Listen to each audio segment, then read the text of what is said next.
Berita wilayah kami teruskan dengan sidang media khas PKP oleh Menteri Kanan Pertahanan Datuk Seri Ismail Sabri Yaakob.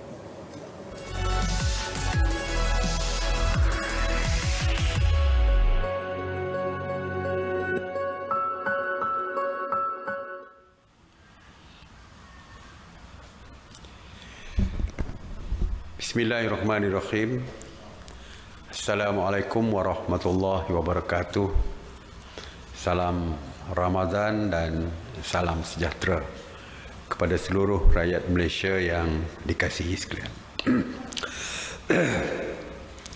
Di dalam mengekang penularan COVID-19, kerajaan sentiasa menilai semula arahan PKP ataupun Perintah Kawalan Pergerakan, khususnya di negeri-negeri yang mencatatkan peningkatan kes positif COVID-19 secara mendadak.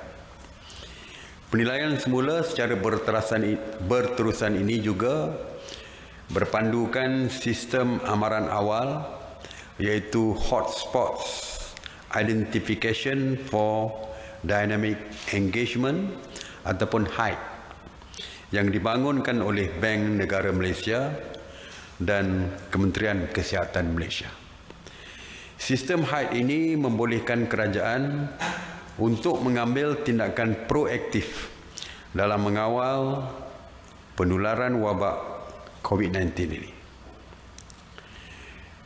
Bagi memastikan tiada kekeliruan, secara segala keputusan dan pengumuman pelaksanaan PKP di mana kawasan ataupun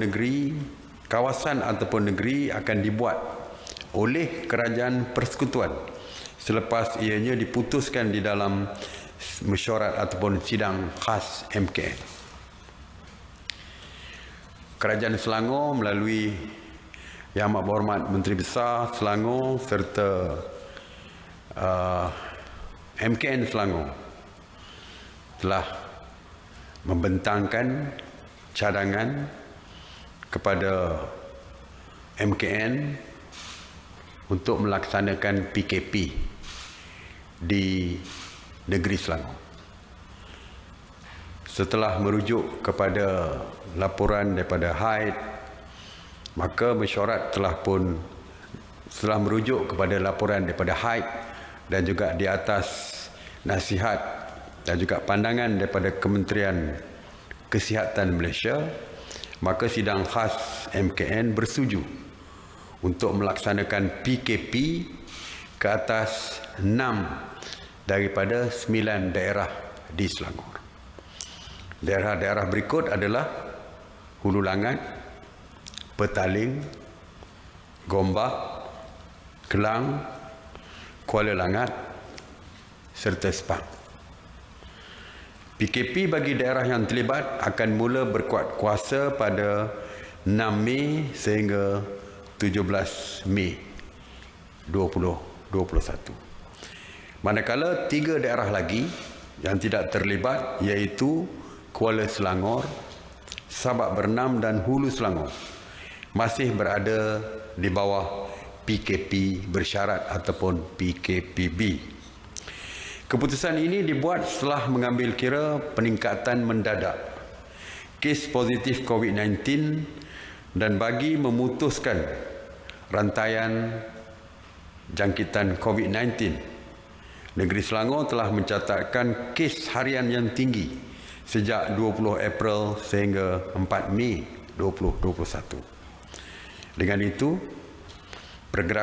pergerakan merentas negeri dan daerah dalam 6 daerah ini adalah tidak dibenarkan sama sekali, kecuali kes-kes yang berkaitan dengan urusan kecemasan, kematian dan sebagainya. Begitu juga berkaitan dengan kerja. SOP di kawasan di kawasan PKP sama seperti SOP PKP di kawasan-kawasan yang lain seperti di Kelantan dan 5 daerah di Kedah seperti yang telah pun diumumkan. Sebagai contoh, premis makanan seperti restoran, food truck, penjaja dan kios dibenarkan beroperasi dari 6 pagi sehingga 12 malam sahaja. Ini berbeza daripada kawasan lain yang boleh membuka perniagaan sehingga waktu sahur. Seperti yang telah pun diumumkan. Kedai-kedai runcit seperti kedai serbanika, keperluan harian serta farmasi dibenarkan daripada 6 pagi hingga 10 malam. Stesen minyak boleh beroperasi daripada 6 pagi hingga 10 malam kecuali di lebuh raya yang dibenarkan selama 24 jam. Selain daripada itu, hospital, klinik, makmal perubatan boleh beroperasi seperti biasa. Operasi pasar harian, pasar tani, pasar awam, pasar minggu juga dibenarkan daripada 6 pagi sehingga ke 2 petang. Manakala bagi bazar Ramadan di kawasan PKP masih dibenarkan beroperasi mengikut SOP yang ketat. Walau bagaimanapun, untuk meneruskan ataupun menutup operasi bazar Ramadan di kawasan PKP ini, kita serahkan juga kepada kerajaan negeri melalui PBT, yang mana mereka boleh menutupnya. Jadi aktiviti ekonomi di kawasan PKP yang diumumkan ini dibenarkan, cuma dengan SOP yang ketat dan juga perubahan dari segi masa dan sebagainya. Walau bagaimanapun, aktiviti sosial tidak dibenarkan. Walaupun ianya boleh dirujuk segala detailnya, boleh dirujuk ke dan dengan mengakses laman sesawang MKN di www.mkn.gov.my. Jadi untuk mendapatkan detail tentang apa yang boleh dan tidak boleh, rujuklah kepada laman sesawang ini. Ini yang melibatkan 6 daerah yang saya sebutkan tadi. Sidang khas MKN juga meneliti pembentangan daripada Jabatan Kemajuan Islam JAKIM mengenai SOP Hari Raya Aidilfitri yang dijangka akan disambut pada 13 Mei 2021. Antara SOP yang telah pun kita persetujui ialah bagi takbir raya di masjid ataupun surau, ianya dibenarkan di kawasan PKP, PKPB dan PKPP. Walau bagaimanapun, ianya adalah mengikut ketetapan pihak berkuasa agama negeri. Sekali lagi saya ingin perjelaskan, kadang-kadang ramai yang agak keliru dengan SOP di masjid. Kadang-kadang ramai yang menyalahkan MKN dan Kerajaan Persekutuan. Suka saya perjelaskan bahawa kuasa yang berkaitan dengan hal ehwal agama Islam adalah terletak di bawah kuasa kerajaan negeri. Jadi apa-apa SOP yang dikeluarkan selama ini pun, solat tarawih dan sebagainya adalah dikeluarkan oleh pihak berkuasa agama kerajaan negeri. Jadi walaupun kita benarkan, tetapi ianya ditentukan SOP-nya oleh kerajaan negeri dari segi jumlah yang hadir dan sebagainya. Namun begitu di kawasan PKPD ianya tidak dibenarkan.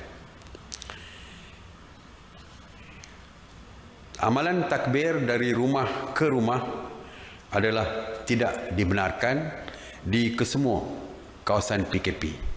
PKP, PKPD, PKPB dan PKPP. Mengenai solat sunat hari raya, bagi kawasan PKP, PKPB dan PKPP, kita membenarkan solat sunat Aidilfitri di masjid dan surau. Namun seperti saya katakan, bagi menentukan jumlah kehadiran, siapa yang boleh hadir, sama ada wanita, kanak-kanak dan sebagainya, adalah terletak di bawah keputusan yang akan dibuat oleh pihak berkuasa agama negeri, yang mana pihak berkuasa agama negeri biasanya akan memaklumkan kepada setiap masjid dan surau di negeri masing-masing. Walaupun solat sunat hari raya di masjid dan surau tidak dibenarkan di kawasan PKPD yang diperketatkan. Mengenai jamuan selepas hari raya di masjid dan surau, jika ada, ianya tidak dibenarkan di kawasan PKP dan PKPD. Jadi jamuan hari raya tidak dibenarkan di masjid. Walaupun bagi kawasan PKPB dan PKPP, jamuan selepas solat hari raya dibenarkan. Tertakluk pada pihak berkuasa agama negeri dan jawatan kuasa masjid dan surau digalakkan. Walaupun pihak berkuasa agama negeri boleh menentukan, tetapi kita menggalakkan, kita menasihatkan supaya juadah adalah secara berbungkus diedarkan dan diedarkan kepada jemaah untuk dibawa pulang. Mengenai ziarah hari raya, bagi kawasan PKP, ianya dibenarkan pada 1 Syawal sahaja, dengan kehadiran tetamu tidak melebihi 15 orang pada satu-satu masa mengikut saiz rumah dengan penjarakan fizikal. Bagi kawasan PKPB dan PKPP, ziarah hari raya juga dibenarkan, iaitu daripada 1 sehingga 3 Syawal. Namun begitu, kawasan PKPB kehadiran terhad kepada 20 orang untuk satu-satu masa, manakala bagi kawasan PKPP kehadiran tetamu terhad tidak melebihi 25 orang pada satu-satu masa. Itu pun ianya mengikut saiz rumah dan perlu ada penjarakan fizikal. Misalnya kalau rumah yang kecil tidak boleh melakukan penjarakan fizikal. Kalau 25 orang itu terlalu ramai, bedah berimpit, jadi kita tidak membenarkan. Manakala bagi kawasan PKPD, kita tidak membenarkan menerima kunjungan tetamu daripada luar, tetapi hanya keluarga di dalam rumah sahaja. Ya.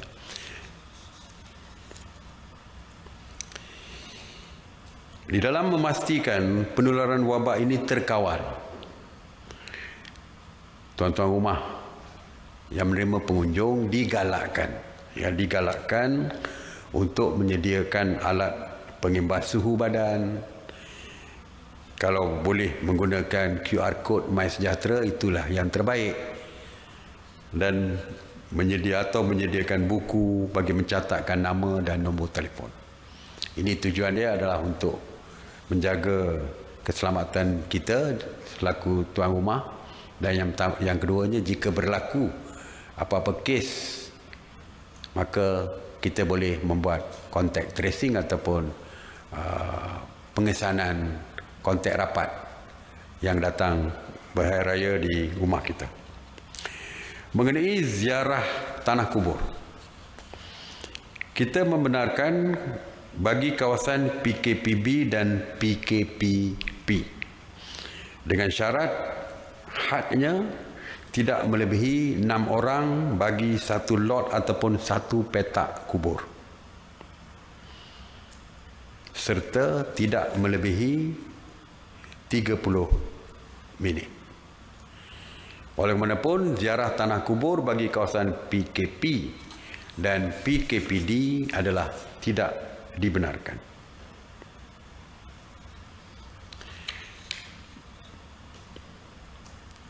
Seperti saya sebutkan tadi, saya dah sebut tadi, bagi kawasan PKPD, sambutan hari raya di kalangan keluarga di dalam rumah yang sama. Penganjuran rumah terbuka, ini ramai yang tanya ni. Rumah terbuka, penganjuran rumah terbuka sama ada di kawasan PKP PKPD diperketatkan, PKP bersyarat, PKPB, dan juga PKP pemulihan, PKPP adalah tidak dibenarkan. Jadi penganjuran rumah terbuka tidak dibenarkan tahun ini. Itu adalah untuk SOP Hari Raya Aidilfitri. Ya.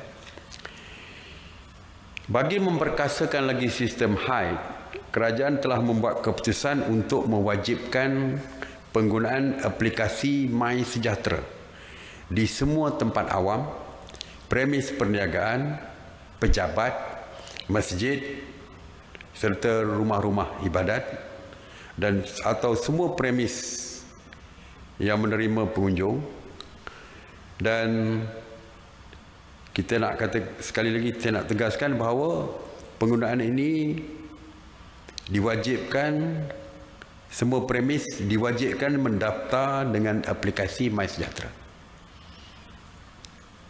Walau bagaimanapun ada pengecualian, iaitu bagi kawasan yang tidak ada capaian internet, khususnya di kawasan kampung dan pedalaman, mereka boleh menggunakan buku pendaftaran seperti biasa.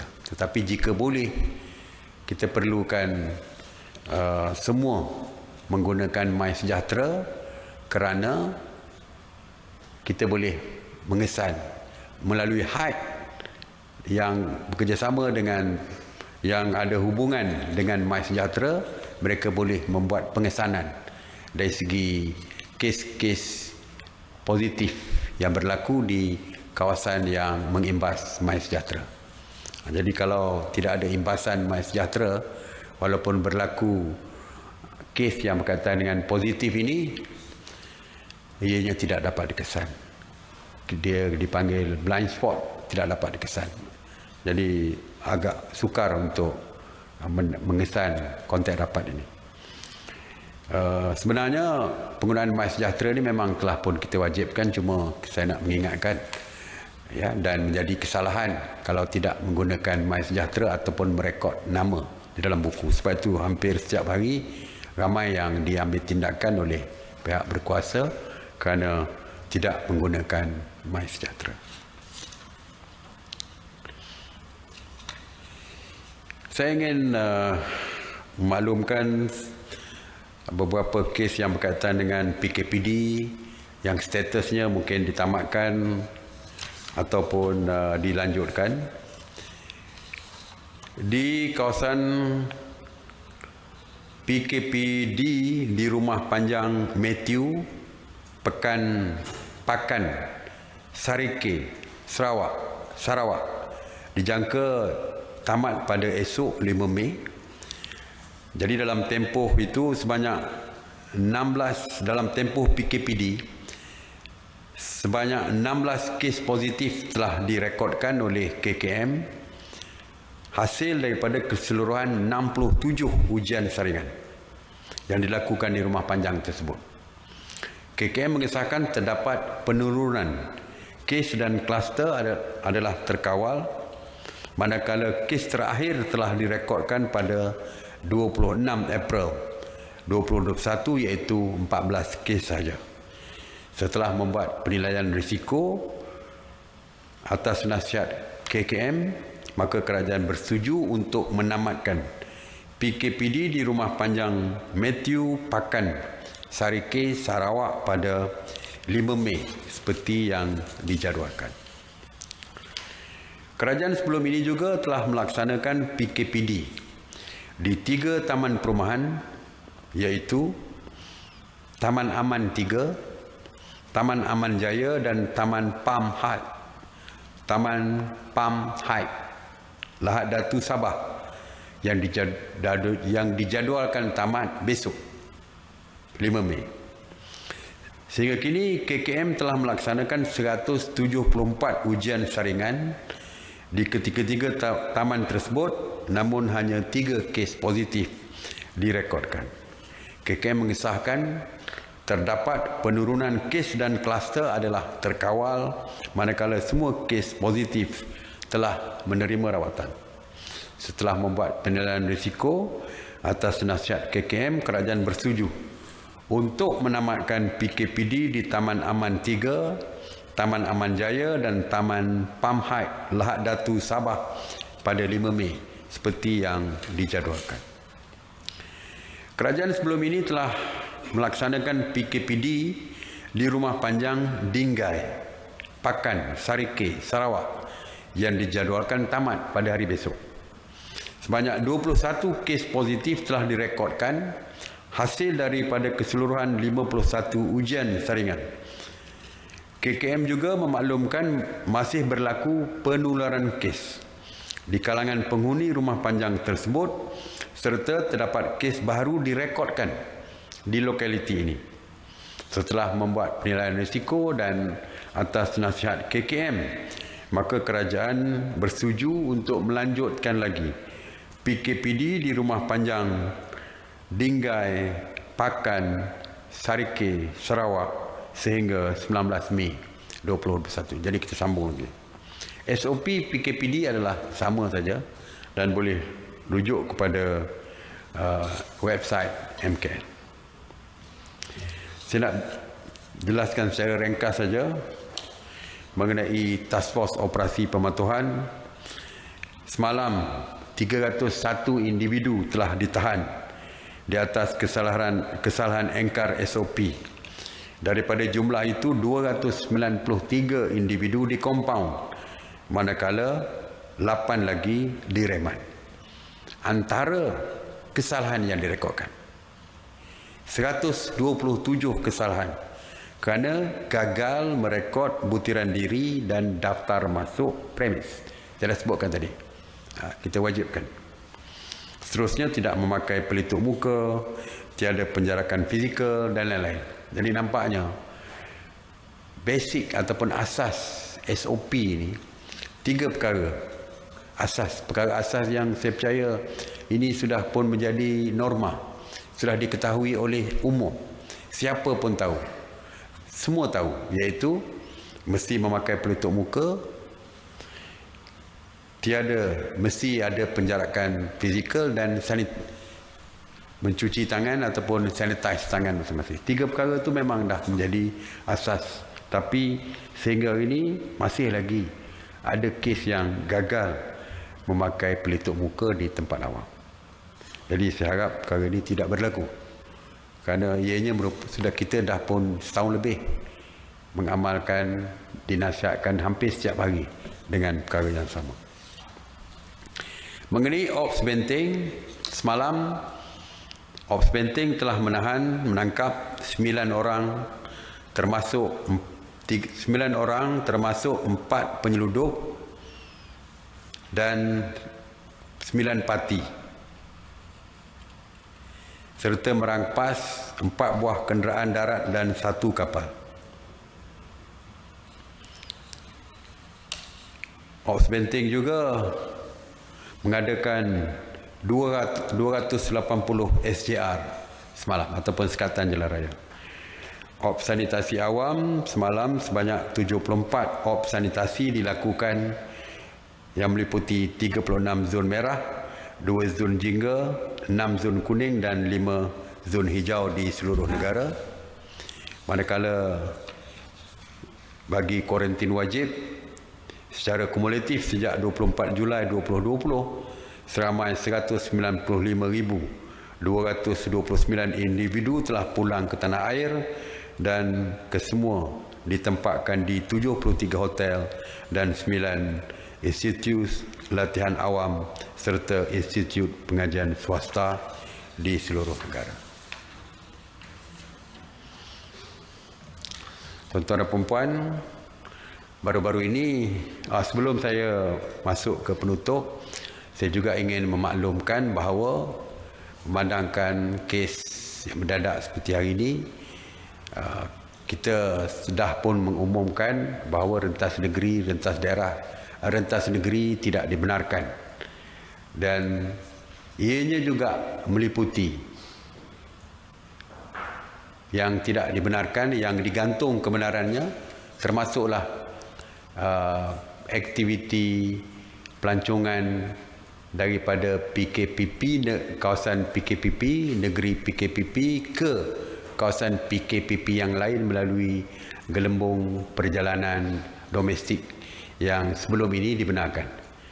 Jadi mulai sekarang mesyuarat telah bersetuju bahawa gelembung perjalanan yang dibenarkan tersebut juga digantung kebenarannya dan akan diumumkan untuk meneruskan apabila sampai masanya nanti.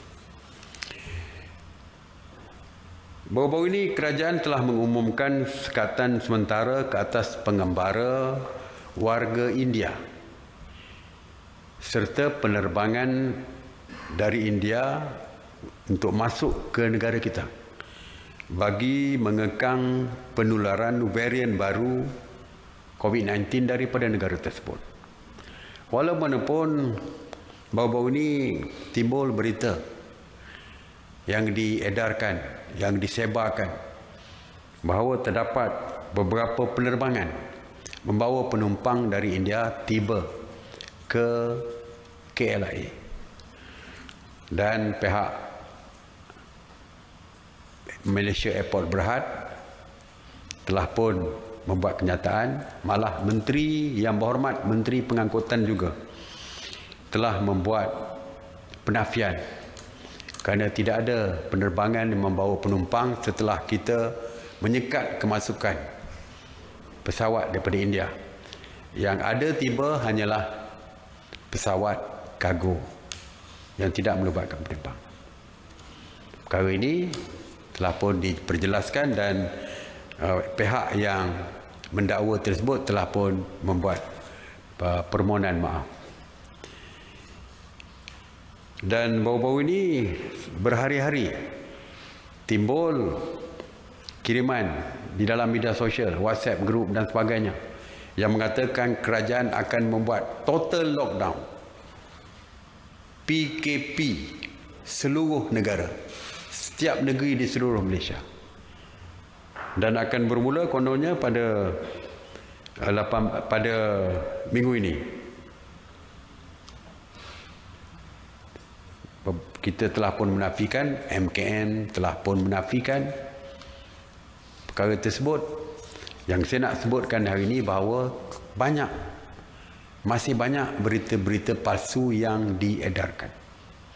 Jadi saya sangat berharap kepada kita semua, rakyat Malaysia, jangan percaya kepada berita palsu dan kita juga menjadi penyebar kepada berita palsu tersebut.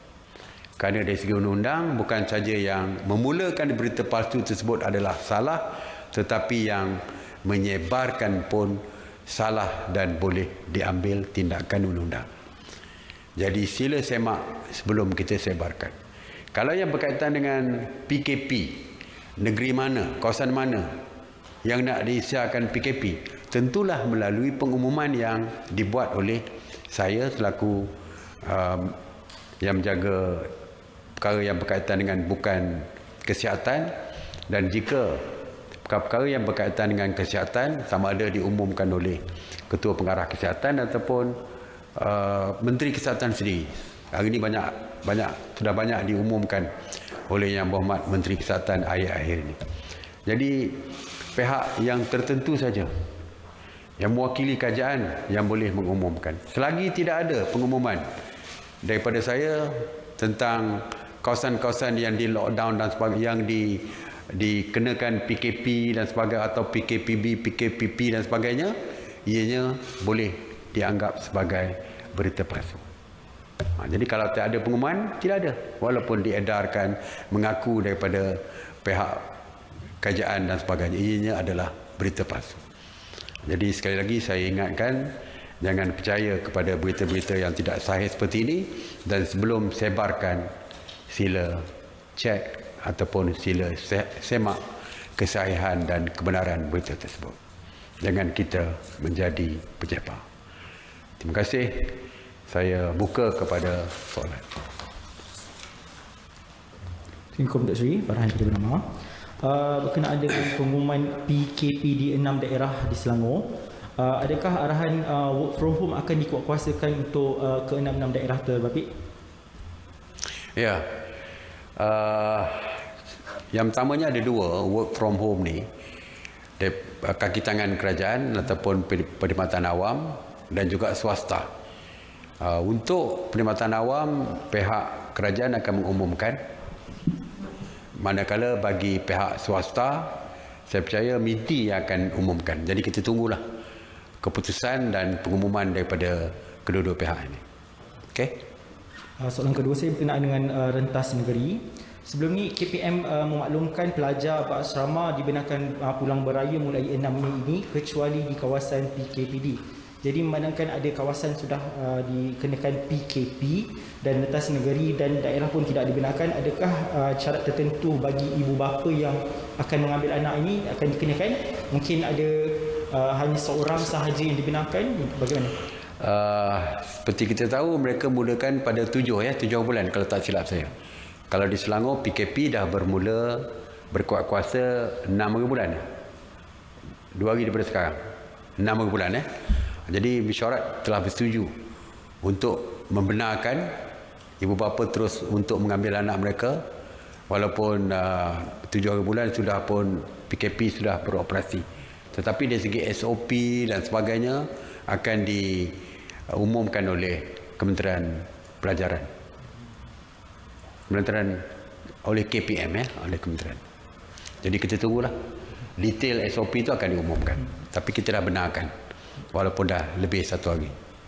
Kemudian ini berkenaan dengan aktiviti pelancongan yang saya sebut tadi telah digantung, tetapi adakah aktiviti pelancongan di kawasan PKPP dalam kawasan itu dibenarkan ataupun memang tidak? Di dalam kawasan tu kerana rentas daerah di dalam negeri itu masih boleh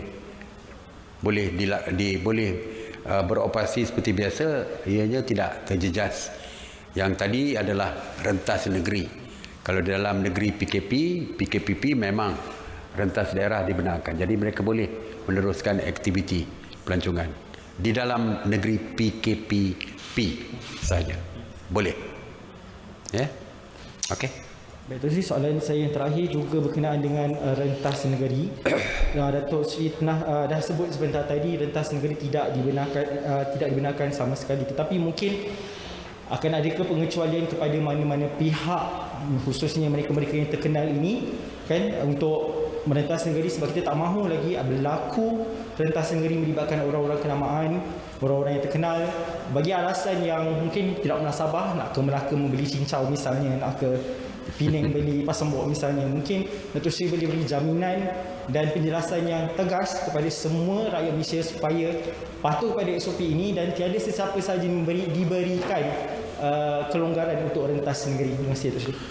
Okey, kuasa untuk menahan sesiapa yang merentas negeri adalah kuasa yang diberikan kepada pihak polis di Sekatan Jalan Raya. Jadi saya percaya tidak ada pengecualian dari segi soal rentas negeri kecuali beberapa perkara yang saya sebutkan tadi. Tetapi perlu juga mendapat kebenaran daripada polis. Bagi contoh ada kematian keluarga, ada sakit yang nazak sehingga nazak sebagai contoh.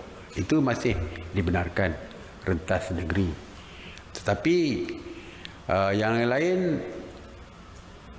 kalau kes-kes lain sekalipun, kuasa yang membenarkan adalah kuasa polis. Isi borang ke balai polis dan mohon kebenaran daripada polis. Tetapi saya dipahamkan, kadang-kadang dari segi kesahihan tu yang kadang-kadang berlaku menyebabkan pihak polis tidak membenarkan. Saya dimaklumkan untuk weekend, ujung minggu, permohonan untuk rentas negeri sehingga mencecah 40,000 sehari. Jadi kadang-kadang polis pun fikir juga. Kadang-kadang polis tidak membenarkan kerana pihak polis kadang-kadang kurang yakin dengan alasan yang diberikan. Tapi walaupun seperti saya kata tadi, kuasanya telah kita berikan kepada pihak polis, maka polislah yang akan membenarkan atau tidak membenarkan. Okey? Satu lagi yang terakhir berkenaan dengan suntikan vaksin, bagi mereka yang perlu merentas negeri untuk mendapatkan suntikan vaksin perlu sediakan surat ataupun bagaimana? Macam mana? Bagi mereka yang perlu mendapatkan suntikan vaksin dan perlu merentas negeri ataupun daerah perlukan surat. Ya, itu telah pun diputuskan telah pun diputuskan lebih awal lagi. Dah lama dah kita putuskan. Alright. Itu saja. Terima kasih. Assalamualaikum warahmatullahi wabarakatuh.